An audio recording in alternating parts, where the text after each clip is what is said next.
Kaya mga kabrad, nilipat natin dito sa malaki-laking drum.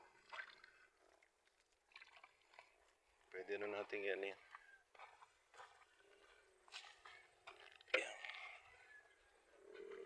Ha? Hindi eh. Basta ganito lang well pagka nag-ano ka. Nagdilig. Pag ganyan lang. Hindi na kailangan yung ano.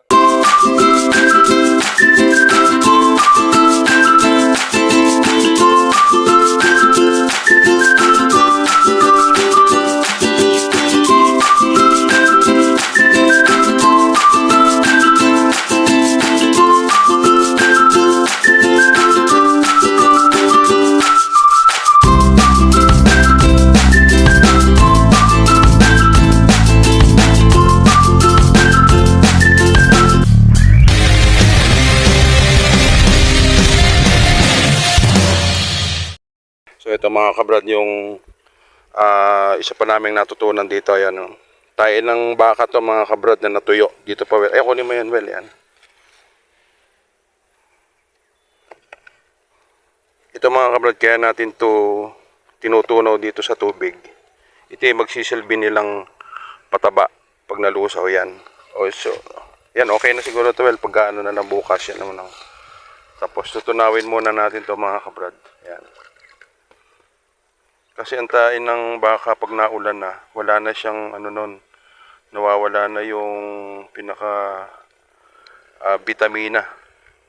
Dahil pag ito mula nung tag-araw hindi pa ito naulan. Kaya ito mabisa pa to. Ha? Hindi, babad mo lang.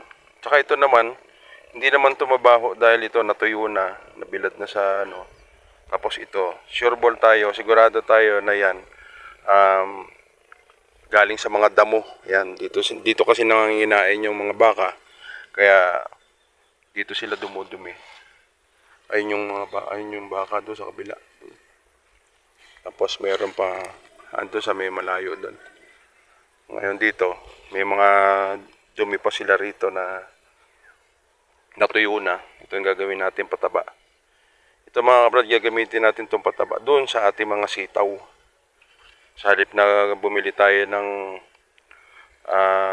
urea, eh ito na lang ang gagamitin natin. Pwede mo well hatiin. Hatiin mo. Magano ka ng tubig pa ulit. Nagpasalo ka ba doon? Why? Kuha ka nga ng isang timbang tubig para hatiin natin to. Tubig. Oo.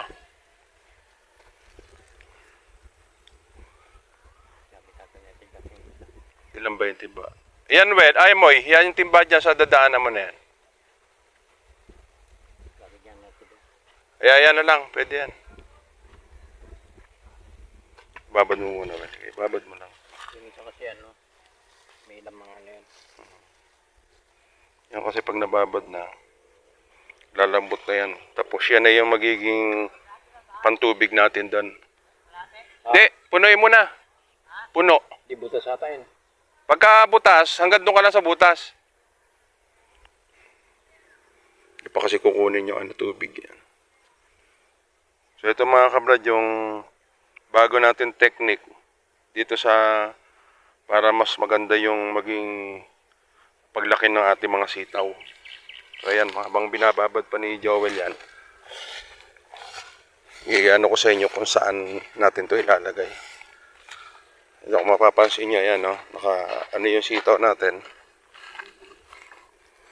Sa halip na purong tubig ang pandidilig natin dito, may kasama na siyang dumi ng baka. Yan. Yan, no? Magaganda na kasi sitaw natin dito. Ito, pagapang na to. Ayan, no? Pagapang na yan. Suot natin dito para yan. So ito na, marami na tayong malalaki na sitaw. Yan ang pandidilig natin mga kabrad sa ano. Ito na yung mga huli nating tinanim. Kaya hindi sila pare-parehas ang laki. Yan, tinalian na nga ni Joel. Nabuwal na nga. Ito naman pag na-guide mo sila, Diyan sa puno na yan, dito. Aakit na yan, iikot na yan. Ngayon yung pandidilig nga natin dito, yung may dumi ng baka. So, ito kamukha nito. Kailangan na itong turuan natin silang, ayan. Ganito tayo mga kabrad magano ng sitaw. Ayan. Sa halip ng gawin natin pataba dito mga kabrad urea, ang gagamitin natin dito ay yung dumi ng baka.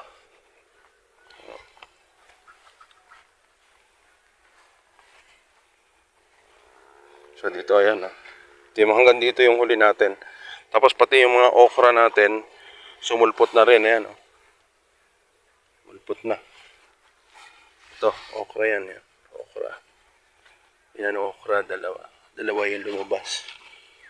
Ito maliit pa. Hindi nakakalimutan siguro diligin ni Joel to. Ito Well, yung okra dito nadidilig mo to. Basta ito sa puno ng okra yan.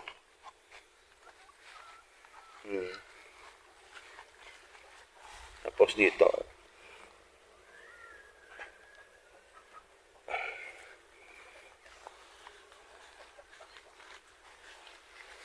So, ayun. At maraming dumi ng baka nakuha natin kaya i-transfer natin dito sa Dito na, Moy, Awel. Dito muna para malapit. Moy, dito man dalhin. Dito na, Moy.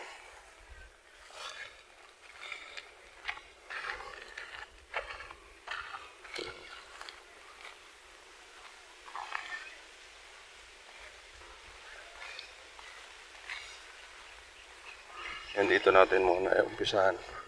Dapat yung bako dito ka nagsimula. Ay yung Yun yung unang-unang guwapang. Hindi, dadalawang lang yun eh. Ito kasi marami to. Pero paabutin na rin natin dito yan. Ayan mo, salinan mo pa ng tubig yan. Well, dali mo rito yan. Iba sa rin din. Dito. Hindi, well, dito, dali mo yan, dito. Dito, yan. Tapos dito mo may lagay. Salin mo dyan. Yan.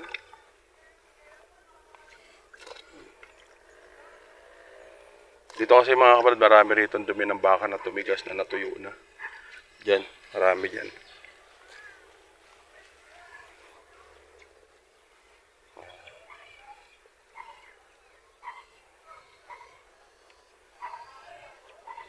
Moy, ano yung mga moy durogin mga moy, ano ginagawa ni Joel? Okay. Tubig. Hindi, may lusawin mo muna. Ayan, ganyan mo.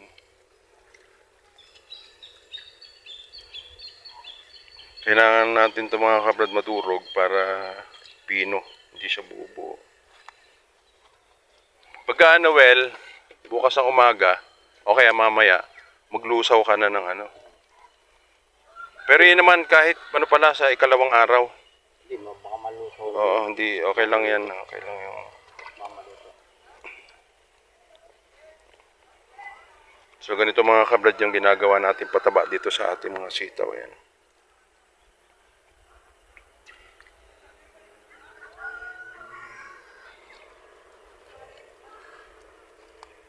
Lubog mo yan. Pero pag binabad mo ito, hindi na kailang ganito yun. Malulusaw na yan eh. Puro damo yan eh. Damo yan.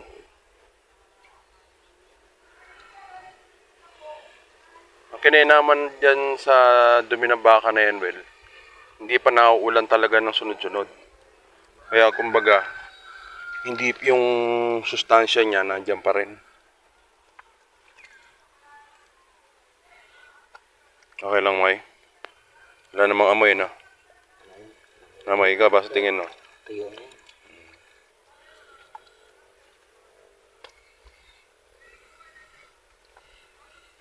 Guwapang na iba yun.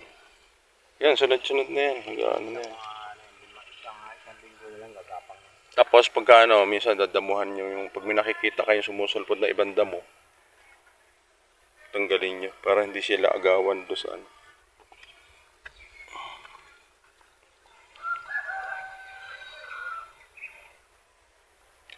Mahaba-haba rin to mga kabrad.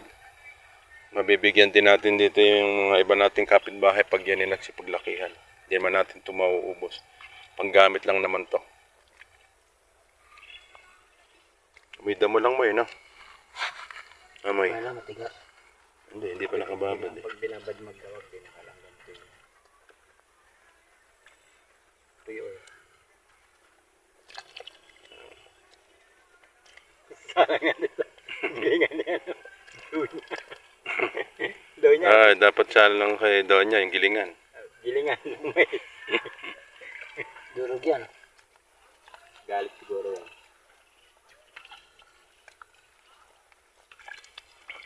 Hindi pag binabad to, hindi na kailang gilingan. Basta mababad na. Dapat pala, well eh, yung ano doon, alala mo yung nasa drum na ano doon, yung pinerment na Madre de Agua, bulok na yun eh. Iyan mo, Pwede pandilig yan ah. pandilig, ano yun, yun ang istakan ng dumi ng baka, tapos, Baho na yun ah. hindi, ano na yun, pataba na yun. Huwag na ipakain sa baboy yun. Ay hindi, wag makakain sa baboy yan. Huwag kasakit baboy. Hindi, wag mapakain yan. Wala yung fertilizer. Hindi kasi ano eh, hindi natin na takpang mabuti yun. Babaran pala mamaya yun. Ano, tama.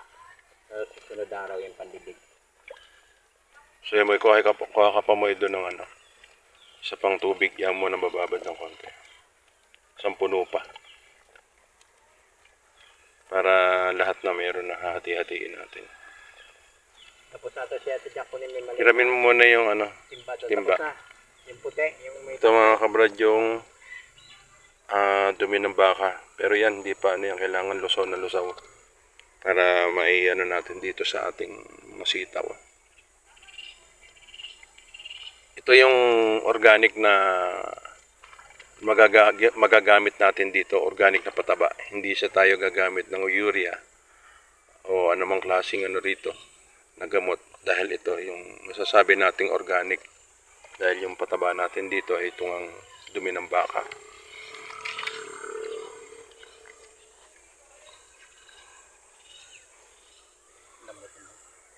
Di pa. Di pa yan. Kaya mga kabrad, nilipat natin dito sa malaki-laking drum. Pwede na natin yan yan.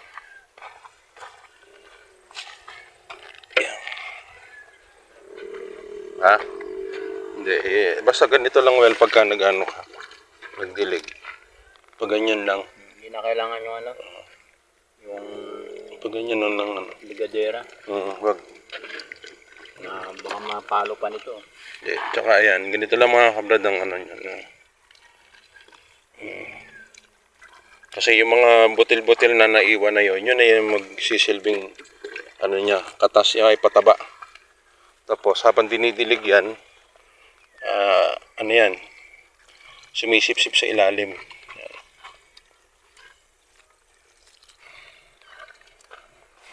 Lang.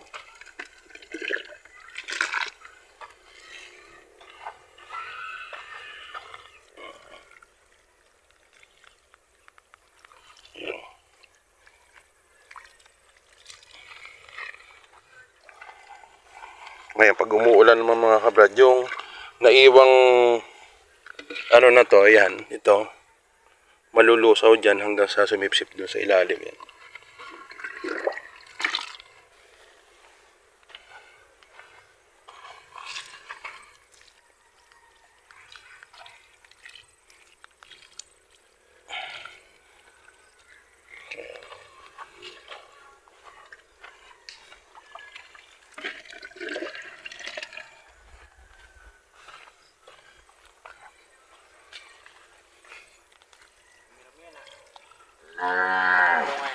Marami-rami.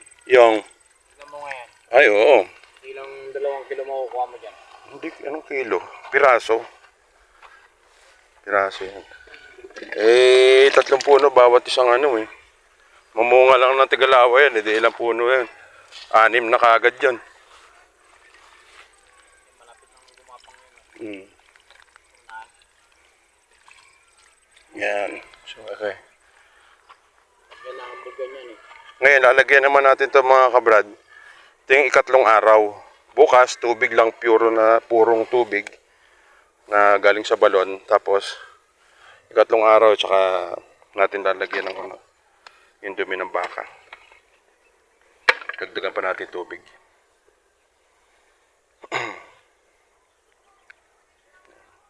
Pati yung sa mga puno ng nyog, pwede yan. Hindi, nagtuli na yun.